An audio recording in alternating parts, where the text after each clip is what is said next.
bonjour. Alors aujourd'hui, nous allons principalement avec Osmose, Marguerite Autier, moi-même et le docteur Pascal Vessy, qui est à côté de moi, vous parler de deux sujets qui nous tiennent à cœur, l'accompagnement à la mort, et puis dans une seconde vidéo, vous aurez le travail du deuil. Tout cela avec ce que nous savons faire l'un et l'autre de façon différenciée, le travail en hypnose et le travail de thérapie familiale avec des personnes de la famille du défunt ou de la personne qui s'approche à grands pas de sa fin. Voilà ce dont nous allons parler. Je vais commencer par poser quelques petits points particuliers pour l'accompagnement à la mort, la reconnaissance que toute chose qui existe sur Terre, toute chose qui est créée en premier dans une sorte de phase immatérielle, au moment où les deux, le spermatozoïde et l'ovule se rencontrent, une sorte d'immatérialité temporaire qui reflète déjà, dès le départ, un projet et existe après, dans sa phase matérielle, où là, elle va exprimer le sens du projet, et ce sera l'enfant qui naît, ou la guérison de quelqu'un qui est malade, car là aussi, il peut y avoir des deuils qui sont faits. Et ce projet est donc un projet extrêmement important, et dans le cadre de la notion de mort, c'est aussi un projet que de mourir apaisé, que d'avoir une famille apaisée, et que donc d'incarner cette paix, cette sérénité au moment de ce départ, de cette phase matérielle, pour permettre aux êtres qui sont là de revenir tranquillement dans la phase immatérielle avec laquelle ils sont arrivés. Voilà ce que je voulais dire. Et donc, je vais donner maintenant la parole au docteur Vessy, qui va, lui, vous parler plus précisément de la façon dont il procède dans ces cas-là. C'était une belle introduction, je l'avoue. Je voudrais dire que le travail d'accompagnement à la mort de quelqu'un qui va mourir, et vous nous parlerez de l'accompagnement de la famille en concomitance, puisqu'il est très important d'accompagner aussi ceux qui accompagnent, ceux qui aident véritablement. L'important, disait le docteur Michel de Musan, qui est un spécialiste de l'accompagnement à la mort, c'est de permettre à la personne de s'accoucher au monde avant son départ. C'est-à-dire de pouvoir dire à la manière de Socrate, qui appliquait sa maïotique, comment on peut accoucher de la vérité que l'on porte en soi avant de s'en aller. Tout d'abord, l'accompagnement de quelqu'un qui va mourir, c'est un cheminement qui se fait dans l'osmose, j'allais dire, pour ne pas reprendre le titre de l'association.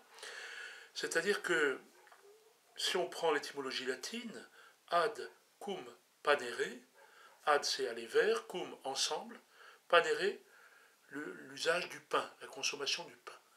C'est-à-dire que quand on fait un accompagnement, on est capable d'être compagnon, cum panere, d'être ensemble à manger le même pain, qu'il fût noir ou qu'il fût blanc. On ne choisit pas la bonne mort, parce qu'elle n'existe pas forcément. La bonne mort, c'est celle que la personne va rechercher, parce que c'est sa mort à elle, donc c'est forcément sa bonne mort. Euthanasie, euthanatos. Je ne sais pas si l'euthanasie est une bonne mort, mais en tout cas, elle arrange bien l'entourage.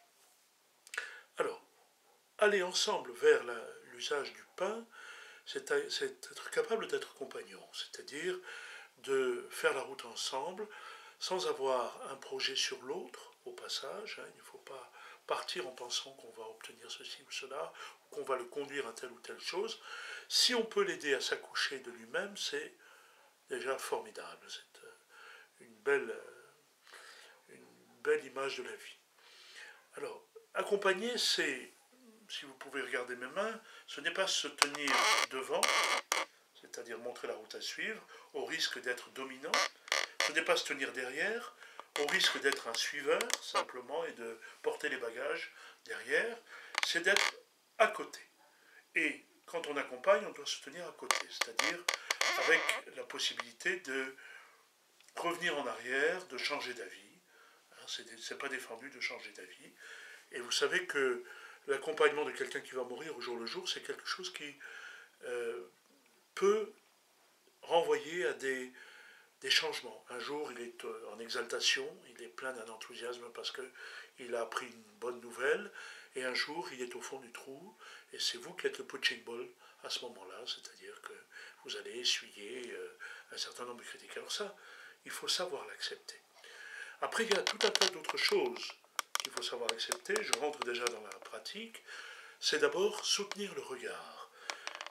C'est très important de pouvoir soutenir un regard qui vous scrute, qui sont deux yeux souvent dans un visage complètement émacié, qui leur donne beaucoup plus de grandeur et qui vous scrute et qui voit si vous êtes vraiment sérieux, si vous êtes vraiment sincère, véritablement.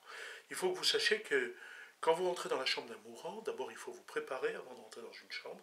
On ne rentre pas comme on voit souvent à l'hôpital. « Bonjour ma petite dame, comment ça va ?» Pas du tout. Vous avez un silence qui vous observe, et sachez que la personne, déjà, elle sait si vous êtes sincère ou si vous venez faire le fanfaron. Alors, ça c'est déjà des bases du compagnonnage, puisqu'on va vivre peut-être ou presque très régulièrement avec cette personne.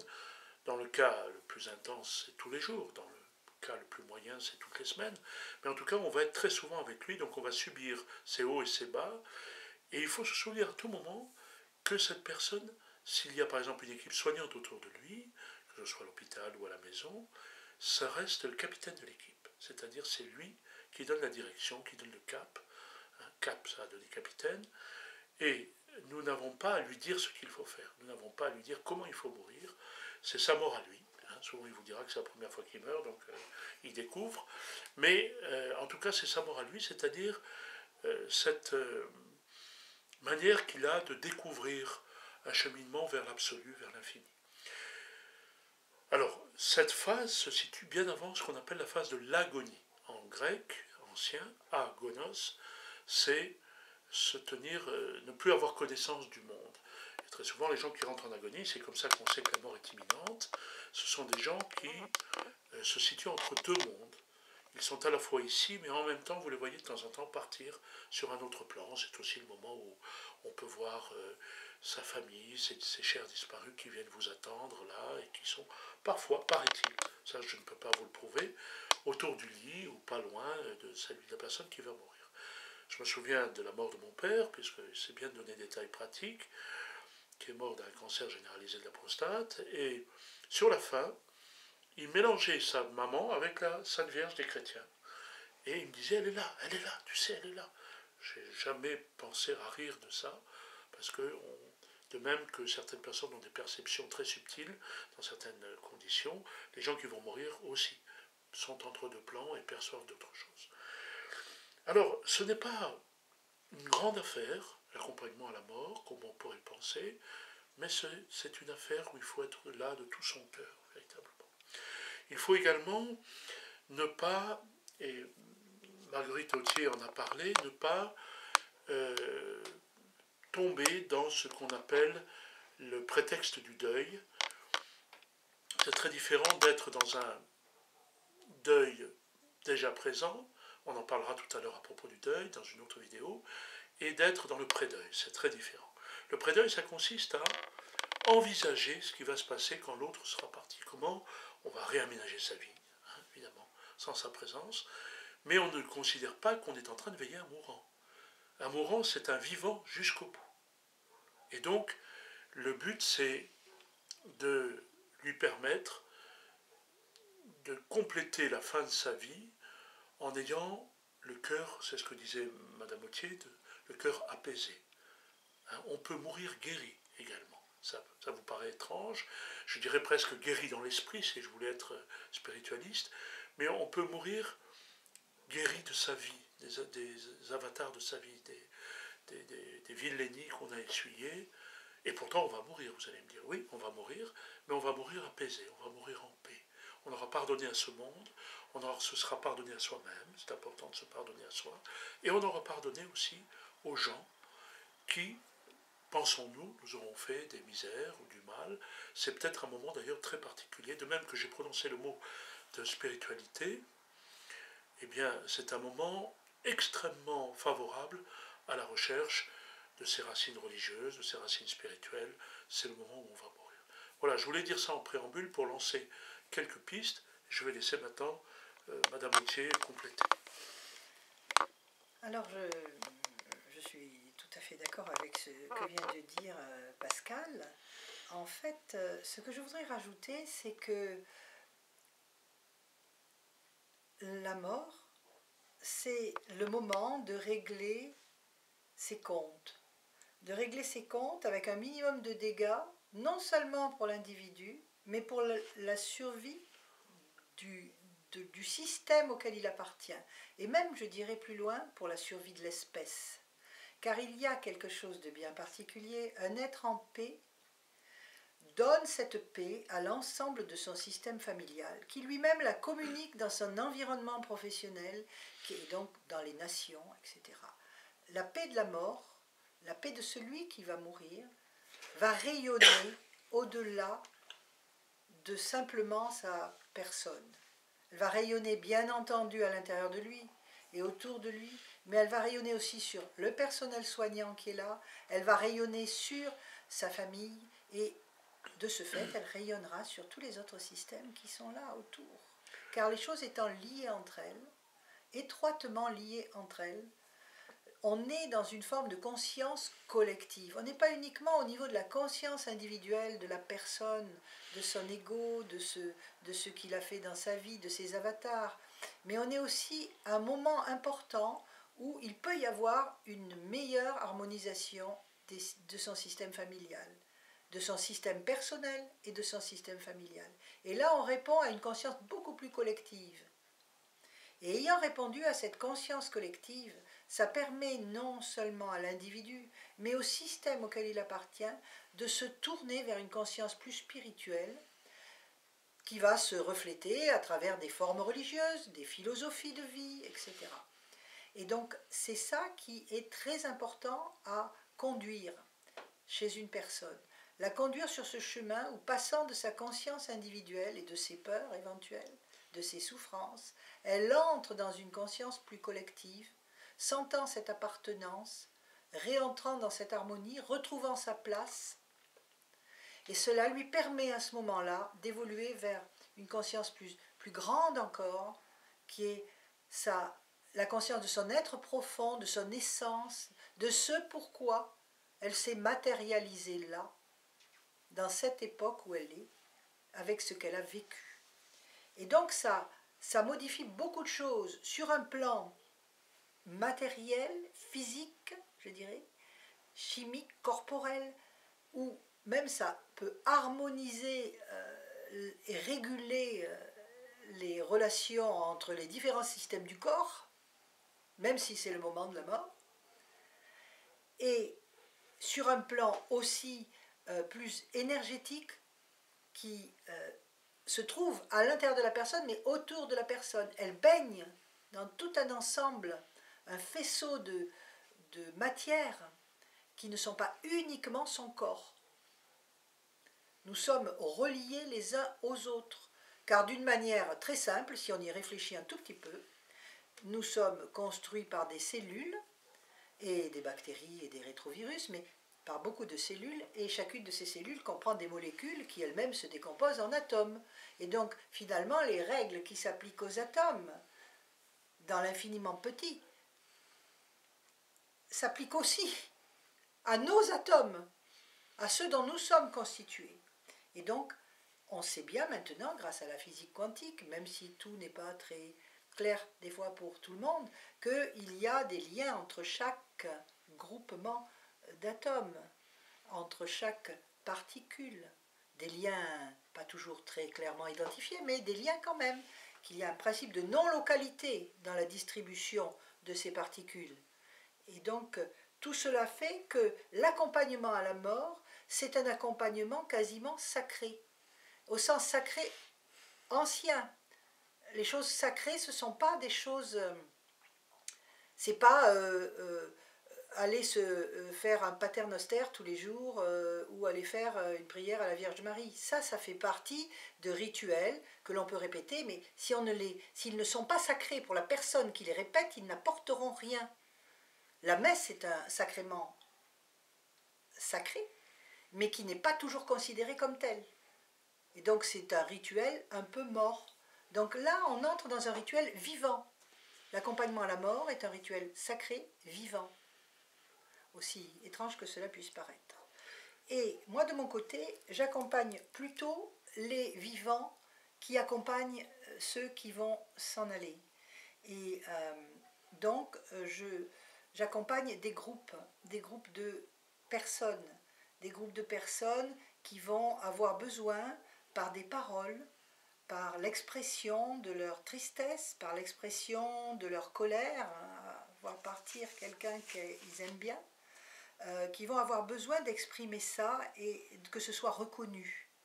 Ce qui leur permet à eux aussi de s'apaiser et de permettre encore plus au système général de la famille de s'harmoniser avec le départ d'un être cher.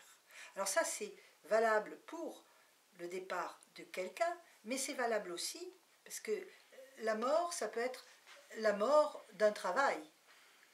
Il y a l'accompagnement au mourant, mais il y a aussi l'accompagnement à la perte de quelque chose qui va arriver, ou le départ d'un être aimé qui nous quitte, par exemple. Donc c'est des sortes de petites morts et de préparation à ces petites morts que l'on peut mettre en place avec des salariés qui vont être licenciés, avec des gens qui partent à la retraite.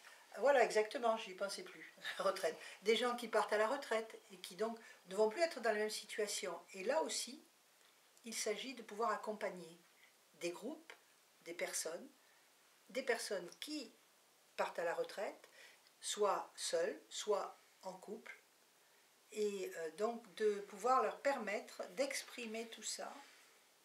Déjà, ça sera apporter une solution, pas parfaite, mais une solution entre des éléments qui sont d'intensité très différente, ce que j'avais, ce que je n'ai plus, ou que je ne vais bientôt plus avoir. Voilà. Donc voilà ce que je voulais dire en plus. Alors c'est très important parce que Marguerite Authier parlait des rituels, et il n'y a rien de pire qu'un rituel qui est devenu une routine.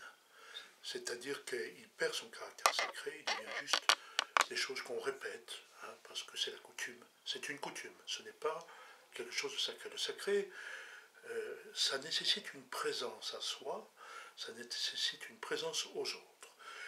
Alors, je me souviens avoir fait pendant à peu près une dizaine d'années une formation à l'école d'aide-soignante de la ville où je travaillais à l'époque, et ma partie à moi, avec un autre médecin femme avec qui je travaillais, c'était de former à l'accompagnement à la mort. Et j'ai remarqué que ces dames et ces messieurs aides-soignants réclamaient surtout des notions, et c'est ce que fera Marguerite tout à l'heure, des notions de pratique pour accompagner les familles. Parce que c'est parfois difficile d'accompagner les familles, beaucoup plus que d'accompagner quelqu'un qui va mourir et qui est dans l'acceptation, si vous voulez. Il y a des courants souterrains dans les familles, il y a des règlements de compte, alors pour le coup, qui sont de vrais règlements de compte, qu'on ignore, on ne sait pas les conflits qu'il y a larvés entre des personnes, et ça, on y est exposé quand les gens prennent des décisions pour celui ou celle qui est en partance. Je voudrais aussi confirmer ce côté systémique dont parle Marguerite Authier, c'est-à-dire que quelqu'un qui va mourir ne rayonne pas uniquement pour lui-même, mais il rayonne aussi auprès des autres, et les gens qui l'accompagnent sont le reflet de ce détachement, de ce rayonnement. Je suis désolé de reparler encore d'une expérience personnelle, mais il n'y a rien de mieux que ce qu'on a vécu pour exprimer les choses. J'ai eu autrefois une sœur, qui était une demi-sœur, et qui est maintenant partie il y a longtemps, il y a près de 25 ans, d'un cancer généralisé du sein, si ça vous intéresse, et elle était une sympathisante d'une foi relativement exotique en France, qui est la foi bouddhiste. Mais elle n'était pas bouddhiste. Et elle a eu la chance d'avoir tous les jours, à la clinique où elle était en train de mourir, la présence et la visite de moines bouddhistes qui venaient la voir, et d'un lama de référent, si vous voulez. Et ils ont très bien senti le moment où elle allait passer, et le lama s'adresse à moi en me disant, est-ce qu'on peut sortir dans le couloir, parce qu'il vaut mieux être assez discret dans ces cas-là. Mais là, il n'y avait rien de méchant. Il me dit, est-ce que vous accepteriez, si vous faites crématiser votre sœur, je vous rappelle qu'on n'incinère pas les gens, hein, c'est les ordures qu'on incinère. On crématise les gens. Ça s'appelle la crémation. Et j'étais très étonné qu'il me demande ça. Il me dit, je lui dis, mais pourquoi? Il me dit, parce que nous allons mettre les cendres de votre sœur dans un petit stupa. Un stupa, c'est une espèce de colonnes symboliques dans lesquelles on met des prières, des cendres, différentes choses. De gens qui ont été admirables, par exemple, pour la communauté bouddhiste. Et il m'a dit, je vais mettre les cendres de votre sœur dans un stupa près d'un autre moine qui a été un bienfaiteur pour le monastère. Je lui dis, ben oui, bien sûr, je vous donnerai quelques... Voilà. Je lui dis, mais il y a quelque chose qui me réjouit et m'étonne en même temps, c'est que ma sœur a toujours cru qu'elle avait raté sa vie, que sa vie avait été nulle, qu'elle avait loupé toutes les bonnes occasions qu'elle devait faire. Et il me dit, ne croyez pas ça. Peut-être qu'elle le pense, mais là, en tant que mourant, c'est un véritable instructeur de vie. Et ça, il faut le savoir aussi, les gens qui vont mourir sont des gens qui peuvent nous enseigner la vie, contrairement à ce qu'on pourrait croire. Et donc, je lui ai dit à ce lama, nous nous exprimions en anglais, mais on s'est très bien compris, je lui ai dit qu'elle serait là, elle était déjà dans le coma, elle serait tellement heureuse de savoir que si elle avait pensé ne pas avoir réussi sa vie, elle était un grand maître dans la mort, dans le chemin vers la mort. Et tous ces moines qui venaient, qui sont quand même des gens qui sont éduqués à la spiritualité, venaient se ressourcer auprès d'elle parce qu'elle leur disait à chacun une parole, un enseignement, alors qu'ils étaient censés en savoir plus qu'elle. Et le lama avait trouvé qu'elle était tellement rayonnante auprès des gens qui étaient là, c'est bien ce que nous disait Marguerite tout à l'heure, qu'il voulait en garder une trace. Voilà. Et donc récemment, je suis allé avec une amie me recueillir sur le stupa où étaient les cendres de ma sœur. Mais c'est aussi quelque chose où je voudrais dire que les gens que l'on a accompagnés, qui sont morts, n'ont pas disparu. C'est un peu une hérésie de dire nos chers disparus. Je sais que c'est le terme consacré, les gens ne disparaissent pas. Tant qu'il y a une personne pour penser à eux, ils ne disparaîtront. Ils ne disparaîtront pas. Par contre, on peut dire, ils sont morts, ils sont partis, ils sont ailleurs, enfin vous employez toutes sortes de métaphores, mais la disparition, c'est un phénomène bien particulier. Je me souviens d'une maman, quand je consultais, qui avait perdu son fils dans une crevasse de l'Himalaya. Il faisait un trek avec un Sherpa, et il a disparu dans une crevasse. Le Sherpa est descendu, a cherché à le trouver, et il n'a pas retrouvé. Donc, cet homme avait disparu. Et je me souviens de cette maman qui était là, en larmes, qui me disait, vous voyez, docteur, je préférerais encore qu'elle soit morte à mes pieds, là, devant moi, que de ne pas savoir ce qui lui est arrivé. Donc, le deuil de disparition, la mort par disparition, c'est quelque chose de bien particulier. Et quand nous avons la chance de contacter la réalité de la mort, c'est-à-dire quand une de nos personnes proches meurt et que nous avons la preuve qu'elle est bien morte, parce qu'il y a aussi quelque chose de pire, c'est de ne pas avoir pu voir la réalité de la mort, ça revient à un deuil de disparition, eh bien, les gens font plus facilement leur deuil, on en parlera tout à l'heure. Et c'est très important de pouvoir avoir contacté le fait que l'autre est bien mort, et ce n'est pas par oui-dire qu'on fait son deuil, c'est pour l'avoir rencontré. Et quand je sais qu'il y a beaucoup de gens qui n'osent pas s'approcher d'une personne, d'un corps de quelqu'un qui est mort, on veut bien regarder des films à la télévision où on vous sulfate, je pense à Rambo ou à d'autres, des dizaines et des dizaines de gens en disant vas-y, démolis-les, et puis qu'on n'est pas capable d'aller voir une personne qui vient de mourir, c'est que nous sommes assez loin encore de la réalité de la mort et que quelque part on en a peur. Bon, je ne veux accuser personne ni mettre les pieds dans le plat, mais à l'usage, c'est ce qu'on voit. Et je me souviens de l'attitude d'un enfant, et pardon encore Mais je ne vais pas m'excuser tout le temps, hein, ne croyez pas.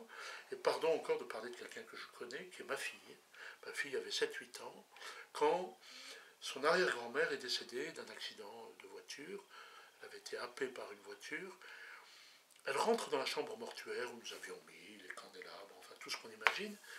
Et puis, elle regarde le lit mortuaire, puis elle dit, elle avait 8 ans, hein, il manque quelque chose. C'est que la vérité sort de la bouche des enfants, souvent. Elle est partie en courant à l'extérieur de la maison, elle est allée dans le jardin, et elle est revenue un petit moment après avec des fleurs.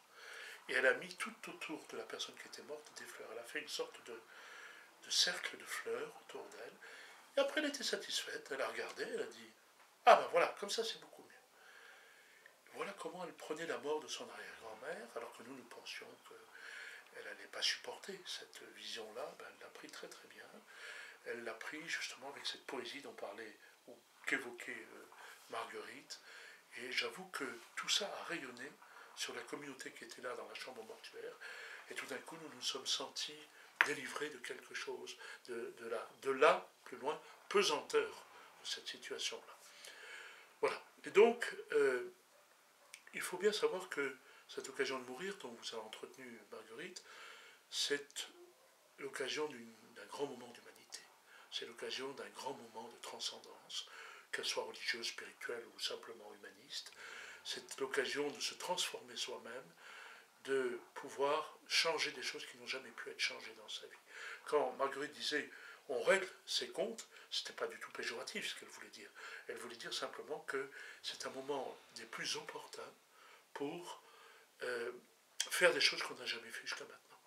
Aller pardonner à certains, aller faire aussi ses comptes pour ne pas laisser à ses enfants le poids de la comptabilité qu'on va laisser, enfin tout ce genre de choses. Je laisse Marguerite. Oui, mais je souhaiterais rajouter quelque chose d'important, c'est que c'est aussi, moi j'ai accompagné il n'y a pas si longtemps que ça le père de mes enfants, et il y a eu son accompagnement pendant près de 3 semaines, où nous avons échangé sur comment ça allait être finalement au moment de s'en aller, et où je lui ai suggéré gentiment de tenter le coup pour voir un peu, tout en ne partant pas complètement, aller faire un tour. Il avait un cancer au dernier degré, et il était émiassé, mais sa pensée était toujours là, l'être était toujours là, malgré les difficultés, les souffrances, sous perfusion. Et le fait d'avoir pu contacter ça de son côté lui a permis de partir tout à fait tranquille, et a permis aussi, étonnamment, à ses enfants d'accepter son départ, car il a pu leur parler suffisamment à chacun et devenir en quelque sorte un être rayonnant pour eux. Donc il leur a laissé des messages qu'il jugeait importants, qui les ont portés, qui les portent encore, et qui leur ont permis de franchir un peu plus rapidement toutes les étapes d'un deuil qui arrive chez la plupart des gens, dont on va parler tout à l'heure. Et il y a une chose que je tiens à souligner, c'est que on a une tendance dans nos sociétés, alors tout à l'heure il parlait de sulfateuse, hein, mais on a une tendance à soit montrer de façon télévisuelle des événements gravissimes comme les morts sur les champs de guerre, ou les morts par épidémie par exemple, comme dernièrement là, pour générer je ne sais quoi chez les gens, comme une peur de ce phénomène qui est un phénomène normal.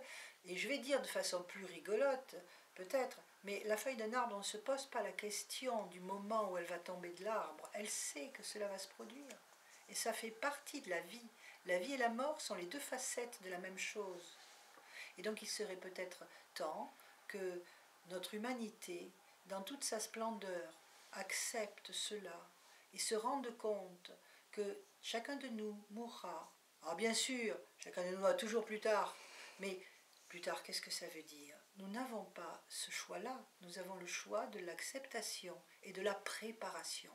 Et donc il faudrait presque apprendre à se préparer dans la paix à mourir un jour.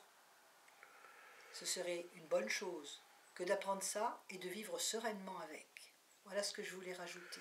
D'ailleurs, la mort fait partie de la vie, c'est ce que nous venons de dire, et nos sociétés contemporaines ont suffisamment évacué la mort pour qu'elle ne soit plus dans la vie. Et donc, autrefois, c'était assez naturel, tout le village venait et on se relayait pour veiller la personne. Maintenant, on confie sa mort à des professionnels, ce sont des professionnels de la mort qui s'occupent de ça, et c'est comme si on nous exorcisait de cette... on les exemptait, ou on s'exemptait soi-même de cette possibilité d'accompagner. Ça m'entraîne à parler de la douleur dans la mort. C'est très important parce que la douleur a une étymologie qui est en rapport avec le deuil, deuil. En ancien français, c'est la douleur. Ça a donné doléances, des cahiers de doléances, par exemple. Bien.